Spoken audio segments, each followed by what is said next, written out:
جن لوگوں کی نظریں بہت زیادہ کمزور ہو چکی ہے، اتنی کمزور ہو چکی ہے کہ ابھی کچھ نظر نہیں آتا، یا تو آپ کا عمر بڑھ چکا ہے اس وجہ سے نظر نہیں آتا، یا تو آپ کی عمر کم ہے ابھی سے آپ چشمہ لگا رہے ہیں۔ لیکن نبی کریم صلی اللہ علیہ وسلم سے ایک ایسا وظیفہ ثابت ہے، جو بندہ رات کو سونے سے پہلے صرف 7 مرتبہ پڑھے گا، پانی پر دم کرے گا اور تھوڑا سا پانی پی لے گا، تھوڑا سا پانی اپنی آنکھوں پر لگا لے گا، انشاءاللہ چند دنوں کے اندر اس کی آنکھیں ٹھیک ہو جائے گی، نظر ٹھیک ہو جائے گی۔ بہت سارے لوگ ہوتے ہیں نا، چھوٹے بچے ہوتے ہیں، نظریں خراب ہے، چشمے لگانا شروع، دن بدن نظریں خراب ہوتی جا رہی ہے، دن بدن ایک نمبر بڑھتا جا رہا ہے۔ تو ان لوگوں سے میں یہ کہتا ہوں کہ آپ کے چشمے سے جان چھوٹ جائے گی اگر آپ نے اس وظیفے کو شروع کر دیا۔ چند دنوں کے اندر، صرف 15 دن یہ وظیفہ کر لو، 15 دنوں کے بعد آپ خود دیکھو گے کہ مولانا صاحب واقعی نبی کریم صلی اللہ علیہ وسلم سے جو یہ وظیفہ ثابت ہے، اس نے میری آنکھیں ٹھیک کر دی۔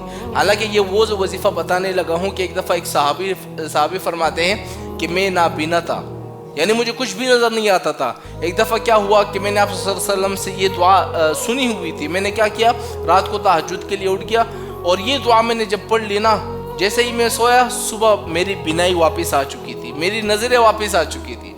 اب وہ دعا کون سی ہے میں آپ لوگوں سے بھی بتاتا ہوں۔ اگر آپ کے والدین کی نظر کمزور ہے یا بھائی بہن کی، جس کی بھی نظر کمزور ہے، اس دعا کو کیا کرنا ہے، ایک دفعہ پڑھ کر پانی پر دم کر لے، تھوڑا پانی پی لے رات کو اور تھوڑا سا پانی اپنی آنکھوں پہ ڈال لے۔ اب وہ دعا کون سی ہے ذرا نوٹ کر لے۔ وہ دعا یہ ہے، اللہم رب الارواح الفانیت واجساد البالیت اسألک بطاعت الارواح الراجعت الى اجسادها۔ کتنی آسان سی دعا ہے، یعنی آپ کے تھوڑا سا سیکنڈ لگا، 20 سیکنڈ آپ کو اس دعا کے پڑھنے میں لگے۔ رات کو آپ نے کیا کیا، پانی پر دم کیا، تھوڑا سا پانی یہاں لگایا، تھوڑا سا پانی پی لیا۔ انشاءاللہ چند دنوں کے اندر، آپ 14-15 دنوں کے اندر دیکھیں گے آپ کی بینائی ٹھیک ہو جائے گی، آپ کی نظریں ٹھیک ہو جائے گی، چشمے سے آپ کی جان چھوٹ جائے گی۔ ایسا طاقتور وظیفہ ہے یہ۔